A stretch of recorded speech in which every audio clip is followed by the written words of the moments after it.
안녕하세요. 형편없는 시댁을 만나 결국 이혼을 하게 된 30대 이혼녀입니다. 누구에겐 시답지 않은 이유가 될 수 있는 사사로운 서름 때문에 이혼을 하게 된 사연을 들려주고자 왔습니다.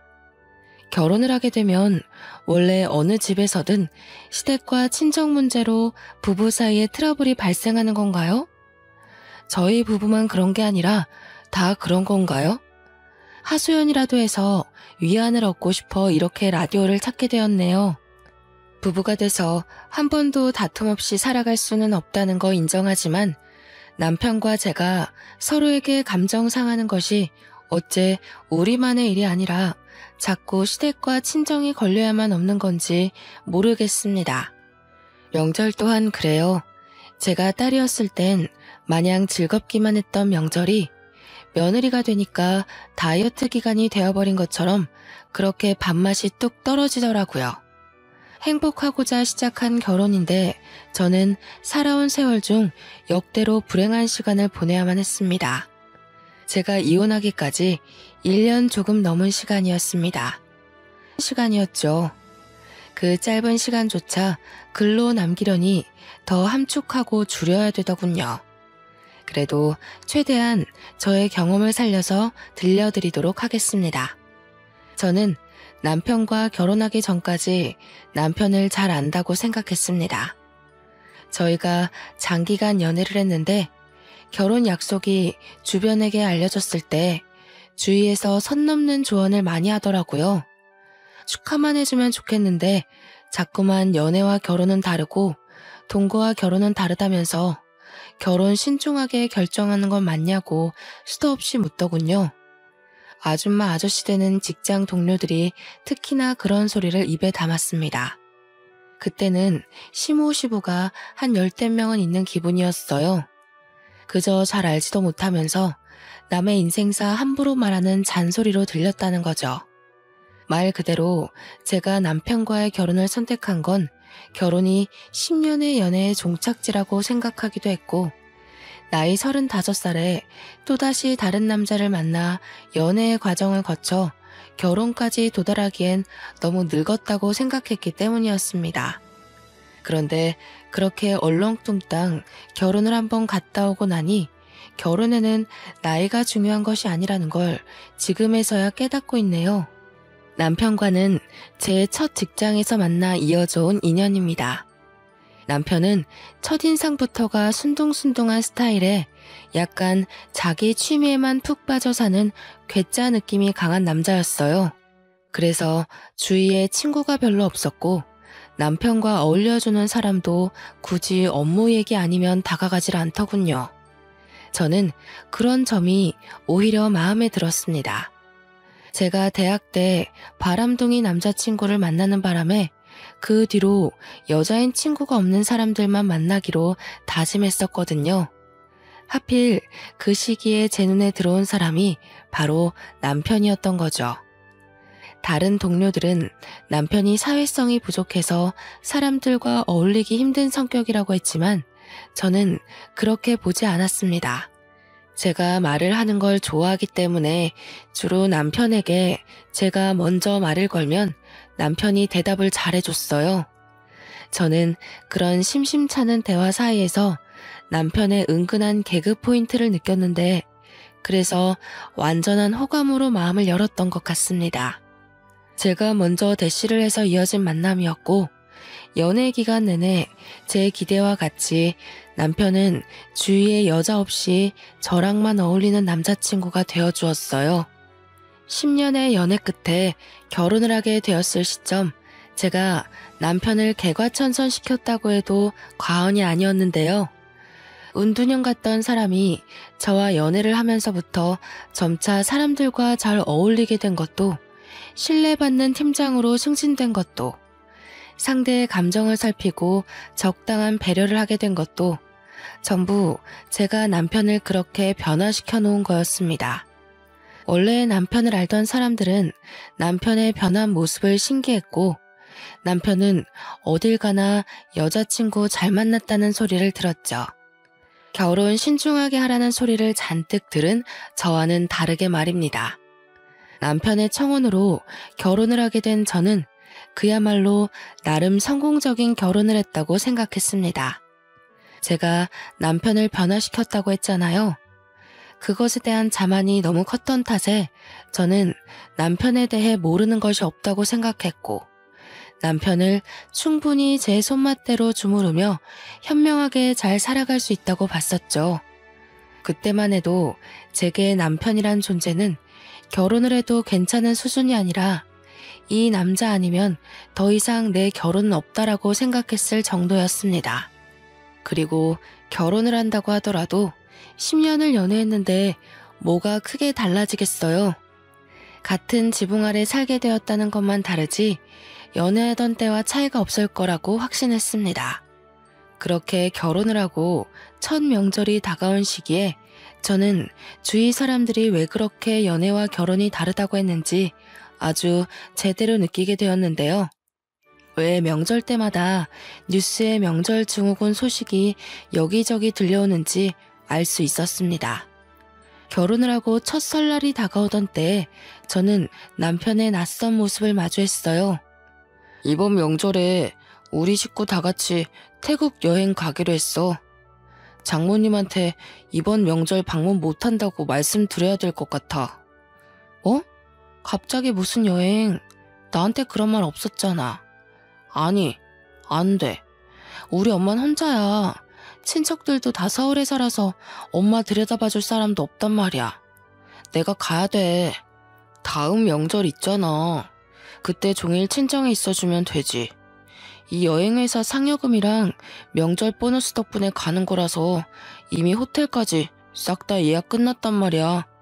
이번만 그렇게 해. 친정 방문을 선심 쓰듯 다음 명절로 미루는 남편을 보고 어이가 없었습니다. 심지어 저는 이 사실을 명절 일주일 전에 들었어요. 시댁 전체가 태국 여행을 가기로 했고 저도 그 여행을 따라 나서야 된다고 하는데 왜 당사자인 제게 통보하듯 말해주는 걸까요? 제 동의는 구하지도 않고 멋대로 결정한 남편에게 기분이 상한 것도 상한 거지만 배우자에 대한 예의가 없다고 생각했습니다. 그래도 어쩌겠어요. 이미 일은 벌어졌고 결혼을 한 이상 첫 명절만큼은 며느리로서 시댁과 함께 보내는 게 맞다고 생각했으니 따라갈 수밖에요. 엄마한테 전화해서 미안하다고 여행 마치고 돌아오는 대로 방문하겠다고 하니까 엄마는 흔쾌히 상관없다고 하면서 이번에 이모네가 내려오기로 했다고 걱정 말라네요. 오히려 해외 나가는 제 걱정을 더하면서 조심해서 다녀오라고 했습니다. 저희 엄마가 괜찮을 리 없다는 걸 저는 알아요. 친척들이 매번 와줬던 것도 아니고 그때마다 외동인 저와 엄마 둘이서 명절 음식을 간단히 했고 아빠 차례 지낸 뒤에 소소하게 명절을 즐기면서 살았거든요. 제가 명절에 당연히 갈 거라고 떵떵거려 놓은 탓에 엄마는 아마 친척들에게 전화가 와도 여느 때처럼 저와 같이 명절을 보낼 거라고 말했을 겁니다. 저 포함 사위까지 같이요. 그런데 제가 아예 못 가게 되었잖아요. 진짜 속상하더라고요. 친구들은 제가 명절 음식 준비 안 하고 시댁에 시달리는 것 없이 놀러가서 좋겠다고 부러워했지만 여행도 여행 나름이지 않습니까? 시댁 식구들이라고 하지만 어떻게 보면 저만 동떨어진 구성원이잖아요. 시댁 식구랑도 저는 아직 못 친해졌는데 시댁들만 아는 친척들까지 다들 신이 나서 즐기는 여행이었습니다. 차라리 집에서 음식을 하는 게 나을지도 모른다는 생각했을 정도로 저는 여행 내내 피곤하기만 했어요. 같이 가는 대상들이 누군지에 따라 여행도 추억이 될 수가 있고 경험이 될 수도 있더라고요. 제게 시댁들과의 첫 여행은 앞으로 살아가는데 큰 미천이 될 경험이 된 듯 싶네요. 다른 애 있는 가정들이라 저랑 남편만 신혼이었거든요. 그 때문에 모두가 자유롭게 놀고 즐기는 걸 저희 부부는 시부모 모시는 효도 여행을 해야만 했습니다. 시모는 또 땀이 얼마나 많은지 태국에서 삼켜 죽겠다고 엄청 징징거리더라고요. 남편은 시부 데리고 남자끼리 오붓하게 부자 여행 즐기고 싶다고 하는데 그럼 시모는 빼도 박도 못하게 제가 모셔야 되는 거잖아요. 여행은 고작 3박 4일이었는데 그 3박 4일 동안 시모의 투덜거림에 시달렸더니 한 달은 죽치고 고생하다 온 기분이더군요. 예, 새아가. 이 집에 직원 좀 콜해서 샴푸 새 걸로 바꿔놓으라고 좀 해. 태국이 위생 안 좋기로 말이 많더라고. 이 샴푸나 바디워시에 무슨 짓을 했을 줄 알고 쓰겠니? 어머님, 원래 여행은 그런 거예요. 제가 보기엔 깔끔하고 멀쩡한데 왜 그러세요? 그렇게 위생이 걱정되시면 다른 나라로 여행 오면 안 되지 않을까요? 너 지금 나한테 가르치는 거니? 하여간 요즘 것들은 말대답이 많아서야. 됐다. 그냥 내가 가져온 핀으로 씻던가 해야지. 시모는 저와 같이 다니는 내내 모든 것에 불평하고 불만만 얘기하는 사람이었습니다. 친구가 그렇게 툴툴거려도 한 대 쥐어받고 싶지 않습니까? 그런데 시모가 그러니 어쩌지도 못하고 그저 참아야만 했거든요. 이게 무슨 여행이에요? 시모는 비행기 자리까지 제 고막에 피가 나도록 시시콜콜 불평을 늘어놓았습니다. 집으로 귀가한 그날 저는 남편 앞에서 표정을 썩히며 다신 시댁이랑 여행 못 가겠다고 이제 명절 때 여행 약속 잡지 말라고 엄포를 놓았습니다. 그리고 다음날 친정에 가서 하룻밤 자고 오자고 했어요. 어차피 일주일 연차냈잖아. 내일 아무것도 안 하는데 다녀오자. 엄마 아마 명절 내내 혼자 보냈을 거야. 이모네 간다고 했었는데 차 문제 생겨서 못 갔대. 다음 명절에 가기로 했는데 왜 그런 말을 했어? 어느 세월에 포항까지 갔다 와. 내일까지는 고속도로 막힐 것 같은데. 그래도 출근하기 전엔 좀 쉬다가 가야지. 자기 웃긴다. 비행기 타고 태국은 뿔뿔 돌아다니면서 같은 땅인 포항은 왜 못 가? 못 가는 게 아니라 가기 싫은 거 아니고? 솔직히 피곤해서 그래. 노는 것도 좋은데 우리도 나이가 있잖아. 사람이 다시 힘내서 일하려면 휴식도 필요하지 않겠어? 또 상여금 받으면 그땐 장모님 모시고 갔다 오면 되니까.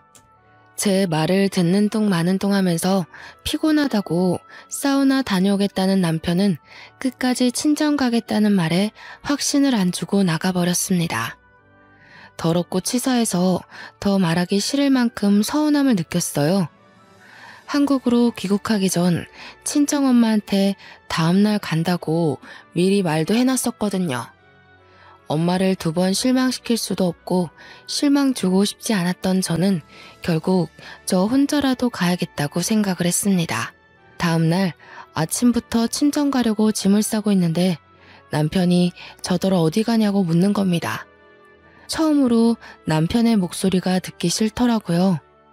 미운 점이 보이니까 발소리 내는 것마저 싫어서 남편을 쳐다보지도 않고 대답했어요. 친정 간다고 하니까 남편이 한숨을 푹 내쉬면서 저보고 왜 이렇게 고집 부리냐고 하는 거 있죠. 자기 혼자 내려가면 장모님이 날 뭐라고 생각하겠어. 우리 어제 이미 이 얘기는 마무리한 거 아니었어? 뭘 뭐라고 생각해. 시댁은 태국 여행 보내주고 처가에는 문자 한 통 덜렁 남기는 인정머리 없는 사위라고 생각하겠지. 우리가 언제 얘기를 끝냈어? 일방적으로 자기 말만 하고 나가버린 사람이. 뭐 하자는 거야 지금? 우리 식구만 여행 갔다고 시위하는 거야? 장모님 입장에선 오히려 딸이 명절 음식 때문에 고생 안 해서 고마워하실 텐데. 남들은 제발 시댁이 여행 좀 갔으면 좋겠다고 하는데 여보는 뭐가 그렇게 불만이야? 그래서 내가 여행 내내 즐거웠어? 어머님이랑 한방 쓰면서 3박 4일 동안 내가 뭘 했는 줄 알아? 어머님 뒤치다꺼리만 했어. 남의 엄마 뒤치다꺼리 하는 게 어디 보통 일인 줄 알아? 다들 어머님 맞기 싫으니까 나한테 떠민 거면서 오히려 나한테 대접을 해줘야 되는 거 아니야? 어? 뒤치다꺼리? 너 지금 말 다 했냐? 엄마가 평소 잔말이 많아서 그렇지. 그렇다고 그걸 며느리 입장에서 욕을 해? 그것도 내 앞에서? 왜? 너희 엄마 함부로 얘기하니까 화나니? 네 엄마 중요한 건 알면 내 엄마가 중요한 건 왜 몰라? 네가 사위라면 적어도 우리 엄마한테 성의는 보여줬어야 되는 거 아니야? 결혼하고 첫 명절이야. 나만 시댁에 잘 보여야 돼? 당신이야말로 얼마나 우리 집을 얕봤으면 감히 내 앞에서 처가를 무시해? 서운한 마음에 말이 억세게 나갔는데 남편이 그것에 화가 났는지 제가 짐 싸고 있는 가방을 발로 뻥 차버리더군요. 그러면서 친정 가주면 될 거 아니냐고 언성을 높이면서 옷만 갈아입고 나오라고 하는 겁니다. 저랑 남편은 대화 한마디도 안 하고 몇 시간을 달려 친정으로 갔습니다. 엄마는 내내 피곤할 텐데 안 와도 된다고 했지만 저희가 막상 도착하니 너무 기쁜 표정으로 반겨주더라고요. 그래도 남편은 엄마 앞이라고 나름 사위 노릇은 했습니다. 길에 소고기를 사서 엄마한테 선물로 주었죠. 같이 후하게 식사를 하고 당연히 하룻밤 자고 가려고 엄마가 마련해준 방에 들어갔는데 남편한테 시댁에서 전화가 오더라고요.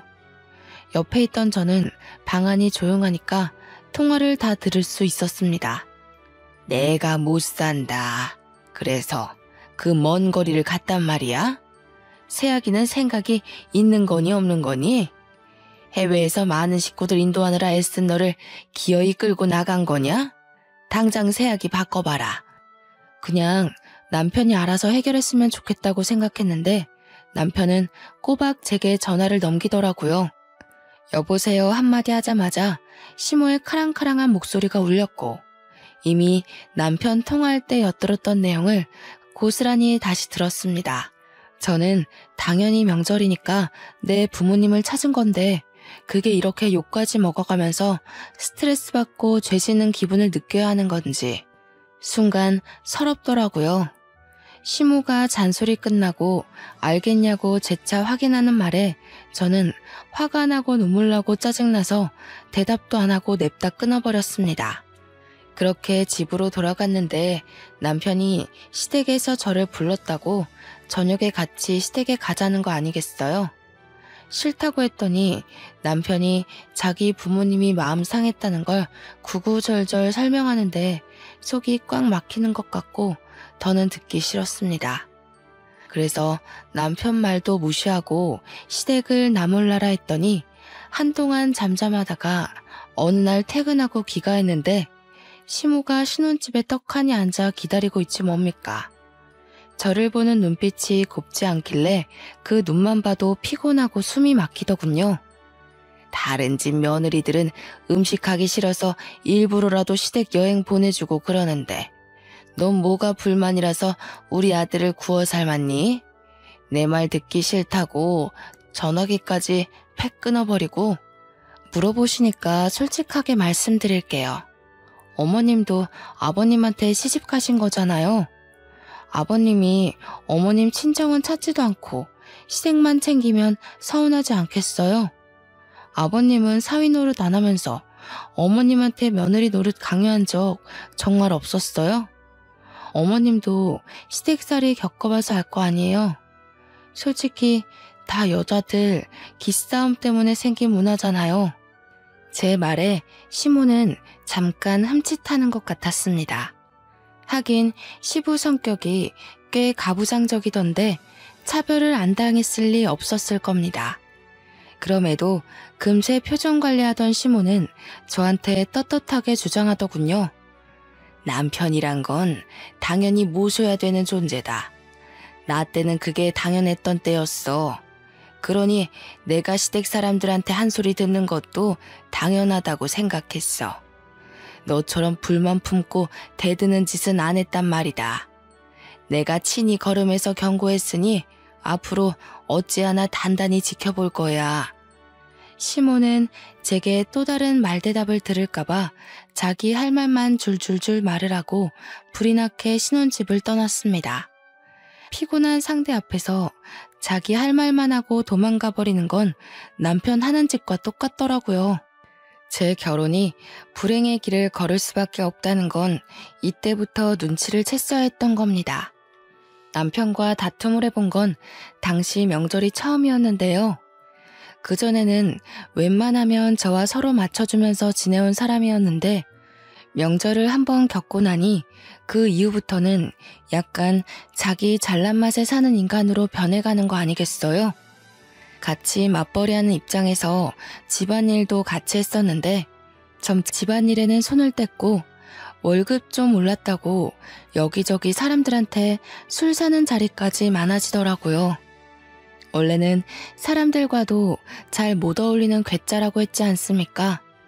그 운둔한 성격을 바꿔줬더니 저한테 부메랑이 되어 꽂힐 줄은 몰랐어요. 사람들이랑 제 뒷담이라도 하는 건지 사람들과 어울리고 집에 오면 남편이 술 주사로 꼭 제게 한 소리를 하더라고요.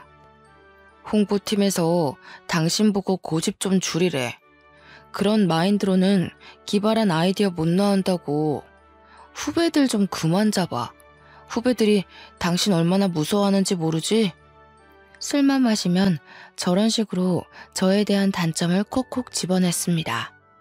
남편이 주구장창 제 단점을 꼽으니 처음엔 정말 사람들이 저를 그렇게 생각하는 줄 알았어요. 그러니 그땐 저도 모르는 사이 직장에서 말수가 줄어있더라고요. 그런데 알고 보니 남편이 먼저 언급하면 동료들이 후배다 보니까 그냥 남편한테 맞춰서 끄덕끄덕 해주는 거지 뭡니까? 그 사실을 어떻게 알았냐면 한날 친구 남편이 하는 대창집에 남편이 왔다고 연락이 왔더라고요.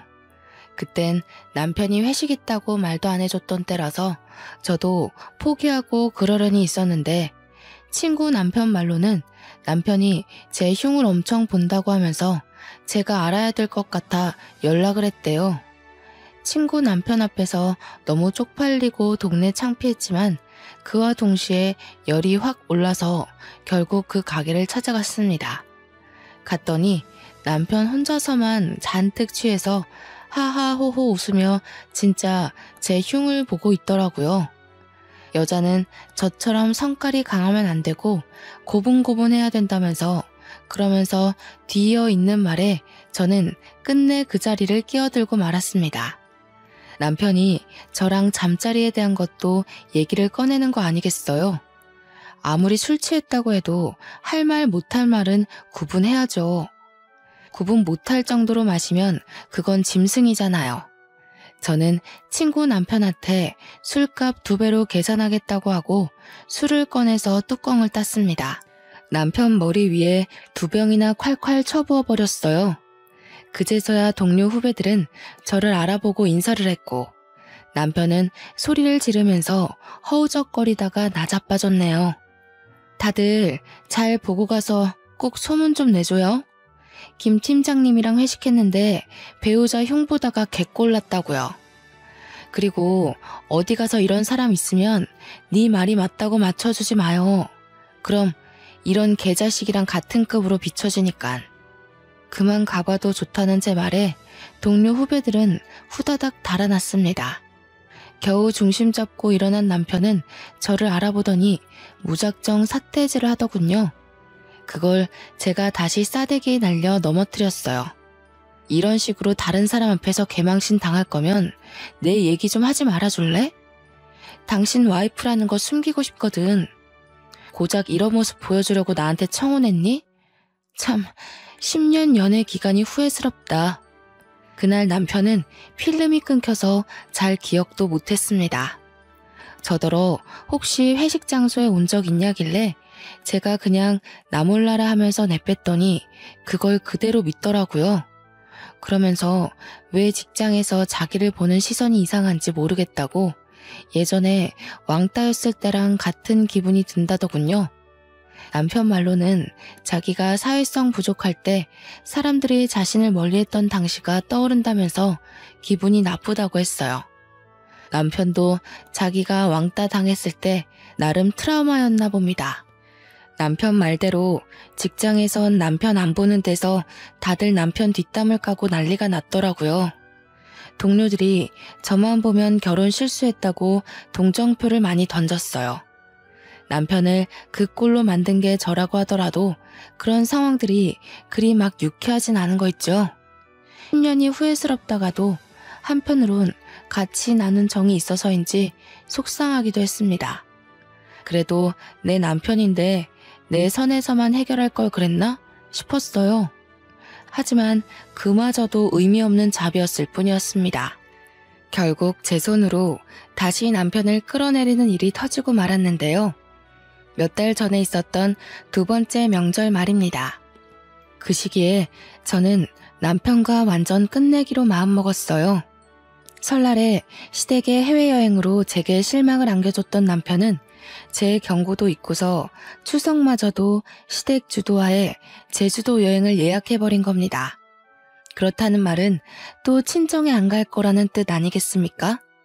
내가 이런 식으로 하지 말라고 했잖아. 내 말 무시해? 우리 엄마 무시하는 거야? 나 이번엔 절대 안 가. 당신이 저지른 일이니까 나한테 뭐든 기대하지 마. 엄마 아빠가 명절에 여행 가는 게 좋다고 하는데 어떡해. 자식된 도리로서 부모님한테 효도 좀 할 수 있는 거잖아. 자기야말로 왜 그렇게 내 마음을 몰라? 그러니까 당신 효도를 내가 왜 같이 해야 되냐고. 내 의사는 묻지도 않고 당신은 시댁 식구들 앞에서 의견이라는 게 없어? 적어도 나랑 의논해보겠다고 얘기했어야 되는 거 아니야? 어떻게 똑같은 실수를 두 번이나 할 수가 있어. 네가 이렇게 만들었잖아. 내가 당신 하라는 대로 살다 보니까 가족 말도 어련히 들어야 된다고 생각하게 된 거지. 왜 이제 와서 나더러 남의 말 듣지를 말래? 내가 줏대 없이 흔들리고 마음대로 결정하라고 알려줬어? 그랬으면 당신 지금 팀장 자리도 못 올라갔겠지. 아, 됐어. 말하기도 피곤해. 당신이 당신 부모님한테 효도하는 거 내버려 둘 테니까 당신도 내가 내 부모님 챙기는 거 신경 꺼. 야, 그럼 우리 엄마는 누가 모셔? 다른 집 여자들은 다 애 있단 말이야. 엄마는 벌써 너랑 간다고 생각하고 있는데. 네가 모셔. 네가 자식이잖아. 나도 내 엄마 있어. 내가 왜 네 엄마 모시느라 우리 엄마를 혼자 내버려둬야 되는데. 그리고 저는 그날 새벽 남편이 자고 있는 몰래 짐을 챙겨 친정으로 갔습니다. 혼자 갔는데 엄마가 안 자고 기다리고 있더라고요. 내려가는 길에 이미 사정을 얘기해놨기에 저는 도착해서 엄마한테 혼자 와서 미안하다고 사과를 했어요. 엄마는 오히려 늦은 새벽에 온다고 고생했다며 따뜻한 이부자리를 마련해 줬습니다. 오랜만에 엄마 옆에서 자는데 그제야 제가 어떤 사람인지 얼마나 사랑받고 귀하게 큰 딸인지 느껴지더라고요. 저한테 명절은 바로 이렇게 정겹고 따뜻한 날이었는데 어쩌다가 피 튀기는 장이 되었는지 모르겠습니다. 그날 아침 일찍 저는 엄마 여권을 챙겨서 엄마를 모시고 가장 가까운 시간에 일본행 티켓을 예매했습니다. 혹시라도 남편이 친정에 찾아올까봐 속전속결로 진행을 했죠. 엄마를 데리고 그대로 일본 여행을 갔는데 비행기에 있어 몰랐더니 착륙하고 휴대폰을 확인하자마자 남편한테 불티나게 전화가 와 있는 겁니다. 문자도 있었는데 그 중에는 당장 안 돌아오면 이혼이라는 얘기도 있었습니다. 남편이 이혼이란 말을 감히 먼저 꺼내는 것도 제 입장에선 가짠더라고요. 이혼하자고 하면 제가 쫄아서 당장 튀어올 거라고 생각을 했나 보죠. 그럴 리가 있나요? 저는 아싸 잘됐다 싶어서 그 문자에만 동의 답변을 보낸 뒤 전화를 꺼버렸습니다. 그렇게 엄마랑 즐거운 일본 여행을 하는 동안 시댁 생각 안 하고 즐겁게 놀다가 돌아왔습니다. 바로 이런 게 여행이란 느낌을 잔뜩 받았고 제가 얼마나 스트레스를 받고 지냈는지 뼈저리게 느껴지더군요. 저는 일본 여행을 끝내고도 일부러 신혼집을 안 가고 친정에 있었어요. 회사에 연차를 몰아내서 출근도 안 했습니다. 그리고는 남편한테 우편으로 이혼 서류만 보냈죠. 한 일주일 지났을 때 남편이 초췌한 몰골로 친정을 찾아왔더라고요. 자기야, 도대체 왜 이래? 이혼 서류만 보내고 연락도 안 받는 게 어딨어? 제발 집에 좀 들어와. 나 당신 없으면 안 되는 사람인 거 누구보다 당신이 잘 알잖아. 그랬었나? 결혼하자마자 얼굴색 바뀌면서 당신 입맛대로 살길래 이미 당신한테 나는 아무것도 아닌 줄 알았는데 먼저 이혼 얘기 꺼낸 사람이 갑자기 왜 아쉬운 척이래? 아니야. 그건 여행 당일에 당신이 사라지고 없으니까 식구들이 난리 나서 나를 닥달하잖아. 이혼, 그건 홧김에 한 소리였지. 절대 진심 아니야. 그러니까 제발 집에 가자, 응? 왜? 여행 가보니까 당신 식구들이 얼마나 사람 피말리는지 느꼈어? 그래서 앞으로 내가 다시 네 엄마 뒤 봐주길 바래서 온 거 아니야? 절대 아니야. 나 이번에 제주도 여행 갔을 때 죽는 줄 알았어. 엄마가 얼마나 징징거리던지. 당신 태국 여행 때 진짜 많이 힘들었겠다. 몰라줘서 미안해. 출근을 안 하니까 직장에서도 사람들이 자꾸 수군거려. 회식에도 안 껴주고. 남편이 진심으로 반성을 했던 건지 친정엄마한테 줄 명절 선물까지 챙겨왔더라고요. 한우 세트랑 제주도 여행 상품권을 쥐고 있었습니다. 그러면서 제 앞에 넙죽 엎드려 제발 집에 돌아가자고 애원했어요.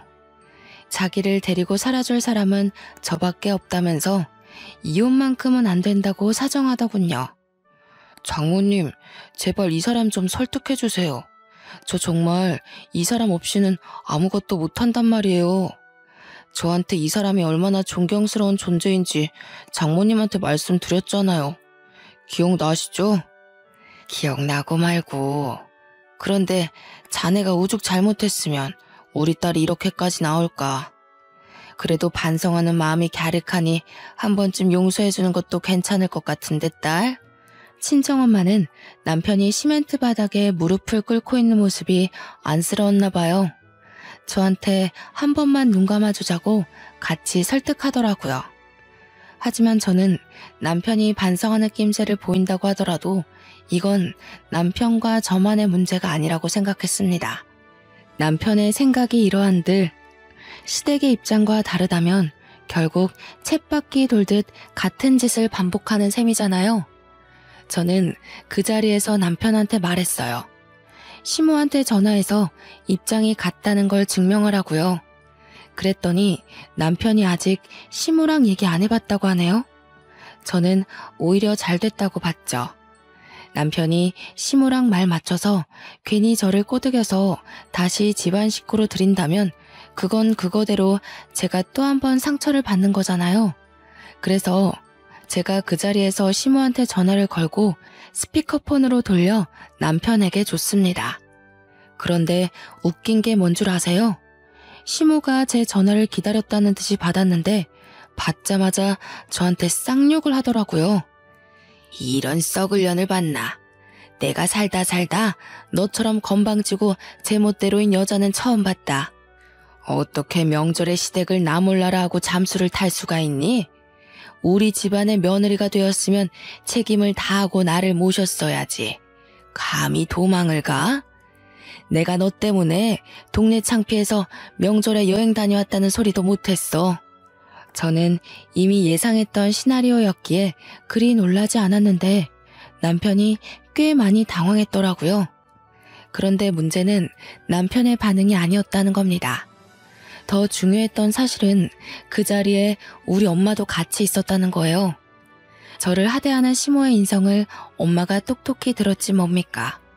제가 욕먹는 며느리라는 걸 엄마한테 보여주고 싶었던 건 아니었는데 본의 아니게 상황이 그렇게 돼버려서 저 또한 뒤늦게 당혹스러웠습니다. 그뿐만이 아니었어요. 저는 거기서 자식을 둔 부모의 마음은 그 어떤 것에도 비할 수 없을 만큼 강하다는 것도 제대로 느끼게 되었는데요. 항상 저를 다독여주기만 하던 엄마의 눈빛이 싸늘하게 변하더니 마루에 서 있다가 맨발로 남편 앞까지 뛰어가 휴대폰을 뺏는 거 있죠. 이 욕심쟁이 할망구 같으니라고. 지금 뭐라고 그랬어요? 내가 정말 사부인같이 개차반 쓰레기인 여자는 또 처음이네요. 우리 딸이 뭘 잘못했다고 그런 몰상식한 욕짓거리를 내뱉어요? 사람 같지도 않던 그쪽 아들을 사람 구실하게 만들어줬으면 우리 딸한테 넙죽 엎드려 절을 해야지요. 뭐? 누구를 모셔요? 뭐야? 이봐요 사부인. 보니까 지금 며느리랑 같이 있나 본데 며느리가 감히 하늘 같은 시댁한테 어떤 짓을 하고 도망쳤는지 알아요? 명절을 내빼고 거기로 도피해 있는 거라고요. 뭘 좀 알고 따져요. 그 집 아들이 지금 우리 딸 앞에 무릎 꿇고 사정하고 있거든요. 불쌍해서 봐줄까 했더니 역시 안 되겠네요. 그쪽 같은 못난 부모 때문에 자식들이 대신해서 피눈물 흘리는 거예요. 지금 보니 우리 딸이 더러운 구정물에서 도망쳐온 거구먼. 어머머, 하던지간이라지만 말 그렇게 함부로 하는 거 아닙니다. 당장 사과하세요. 내가 거기 어딘지 찾아가서 뒤집어 놓을 수가 있어요? 바라던 바네요. 내 딸은 내가 다시 데려갈 테니 그렇게 알아요. 그리고 같은 자식 둔 엄마 입장으로 한마디 하겠는데 요즘 세상에서 며느리를 그런 취급하면 당신 아들만 평생 늙어 죽을 때까지 혼자 살다 가는 겁니다. 이 늙구렁이 할망탱이야. 알아들었어? 다신 연락하지 마. 시모와 친정엄마의 말싸움을 보니까 저와 남편 사이의 다툼은 아무것도 아니더라고요. 그렇게 끊긴 전화는 두세 번 더 왔지만 그때마다 엄마가 전화를 받아서 대차게 욕을 해주고 끊기를 반복했습니다. 저는 어안이 벙벙하면서도 한편으론 굉장히 든든하더라고요. 아빠가 일찍 돌아가셔서 내가 엄마를 지켜줘야겠다고 늘 생각하고 살았는데 역시 자식은 부모 품에서 영원히 보호받는 존재인가 봐요. 저는 그날 엄마가 얼마나 강한 사람인지를 단단히 보았습니다. 그 자리에서 저만 놀란 것은 아니었는데요. 남편 또한 선하기만 하던 우리 엄마의 돌변을 처음 보곤 완전 사색이 되어버린 거 아니겠습니까? 남편은 친정엄마를 보고서 더 넙죽 엎드리며 잘못했다고 싹싹 빌기 시작했어요. 그러면서 시모는 자기가 처리한다면서 앞으로 시모랑 저랑 만나게 하는 일은 없게 할 거라고 밑도 끝도 없는 약속을 해댔죠.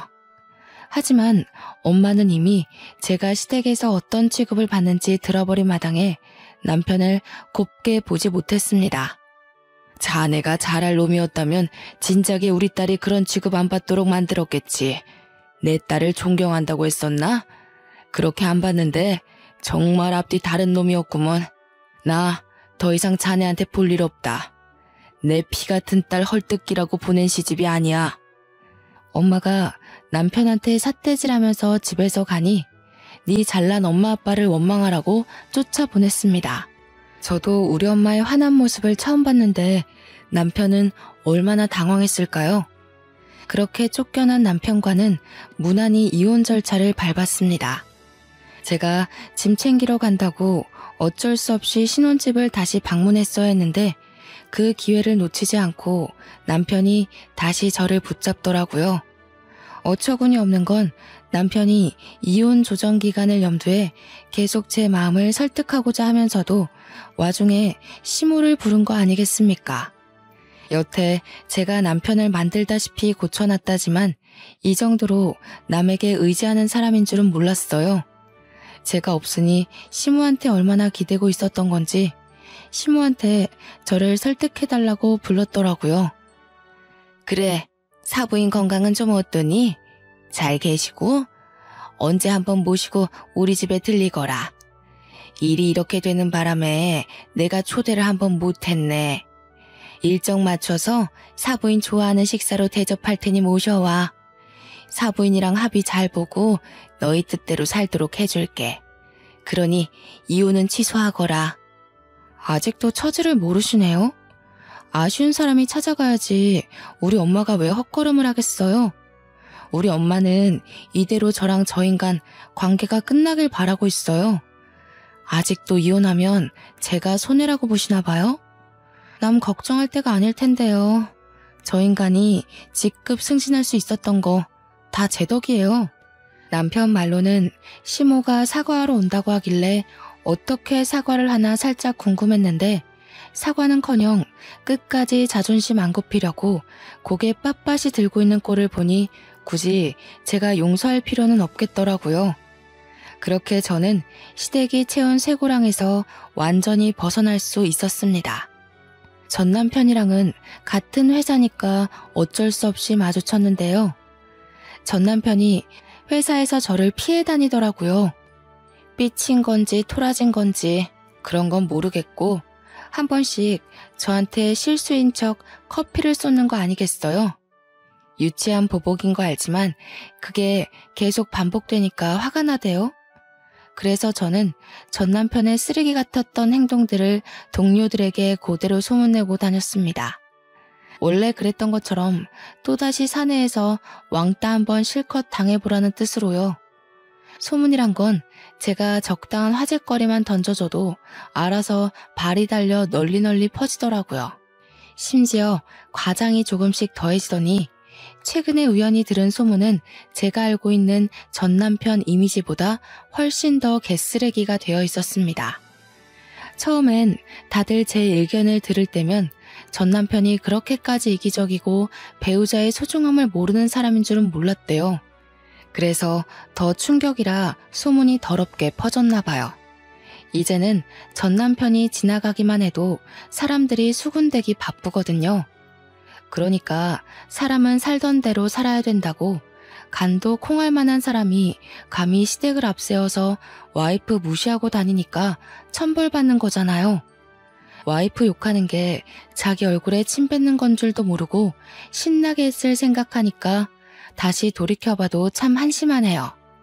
들리는 소문에 의하면 전 남편이 상사한테 깨져서 비상구에서 오는 걸 여자 동료가 봤다고 저한테 말해주더라고요. 항상 윗선에 결제 보고 올리기 전에 제 검토를 받고 갔던 사람인데 혼자서 하려니까 뭐가 많이 안 되는 것 같았어요. 저 없으면 자기는 아무것도 아니라는 전 남편의 말이 지독하게도 공감이 되는 거 있죠.